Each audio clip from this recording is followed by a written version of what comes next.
Plastic और cosmetic surgery में इस जदीद दौर में क्या क्या तरक्की रूनुमा हुई है। मेरा नाम फरीद अहमद ख़ान है और मैं professor of plastic and cosmetic surgery हूँ। मैंने किंग एडवर्ड में as professor of plastic surgery वक्त गुजारा, उसके बाद मैं शेख जायद हॉस्पिटल का चेयरमैन रहा।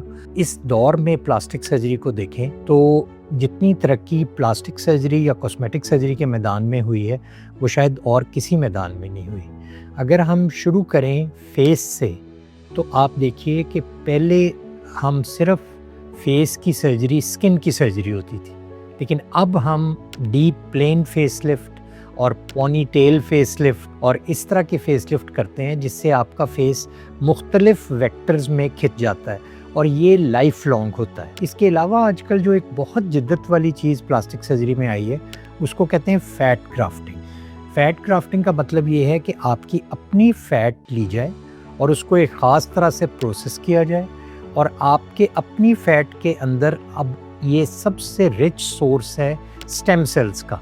और आपको पता ही है कि स्टेम सेल्स वो चीज़ है जिससे आपकी स्किन रिजुविनेट करती है, बॉडी का हर उज़्व स्टेम सेल से बेसिकली बनता है। तो वो स्टेम सेल्स को हम अलहदा करके आपकी आंखों के नीचे आपके डार्क सर्कल्स के लिए, आपकी चिन के ऊपर चिन को लंबा करने के लिए, ख़वातीन के ब्रेस्ट में डाल सकते हैं ताकि ब्रेस्ट की एनलार्जमेंट हो बग़ैर किसी स्कार के। और उसका डबल फ़ायदा ये है कि वो जहाँ से हम फ़ैट लेंगे आपकी टमी से या आपकी थाइस से, तो वो आप ऑटोमेटिकली पतले भी हो जाएंगे। इसके अलावा प्लास्टिक सर्जरी में जो बहुत जिद्दत आई है वो लाइपोसक्शन है। और लाइपोसक्शन से मुराद ये है कि हम फ़ैट को एक ख़ास मशीन के ज़रिए सक कर लेते हैं।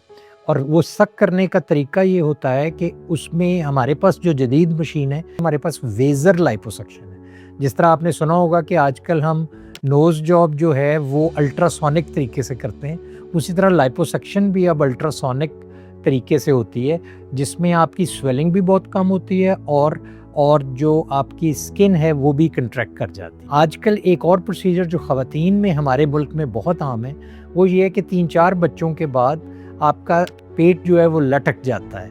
तो हम आजकल उसमें जो जदीद तरीन तरीका इलाज है उसको हम टमी टक या एब्डोमिनोप्लास्टी कहते हैं, लेकिन वो मिनिमल स्कार के साथ होती है और ड्रेन नहीं डलती।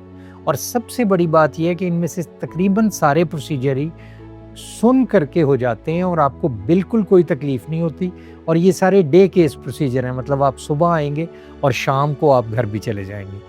तो ये सारी डेवलपमेंट जो हो रही है ये बेसिकली कॉस्मेटिक सर्जरी के मैदान में है। और उसके साथ साथ एक और नई फील्ड जो हमारे यहाँ आई है वो है माइक्रोवेस्कुलर सर्जरी, जिसका मतलब है कि हम अब कैंसर के बड़े बड़े जो ज़ख़म हैं उनको ट्रीट कर सकते हैं माइक्रोवेस्कुलर सर्जरी के ज़रिए। हम आपके पाँव के अंगूठे से आपके हाथ का अंगूठा बना सकते हैं। तो ये सारी जिद्दत जो है वो प्लास्टिक और कॉस्मेटिक सर्जरी के मैदान में आ रही है। और मेरा अपने यंग बच्चों को जो कि डॉक्टर बन रहे हैं उनको ये मशवरा है कि वो ज़रूर इस फील्ड की तरफ आएँ, क्योंकि इसमें एक वो कहते हैं आम तौर पे, मैं इस बात से ख़त्म करता हूँ कि plastic surgery when it is being studied it is a science, when it is being practised it becomes an art.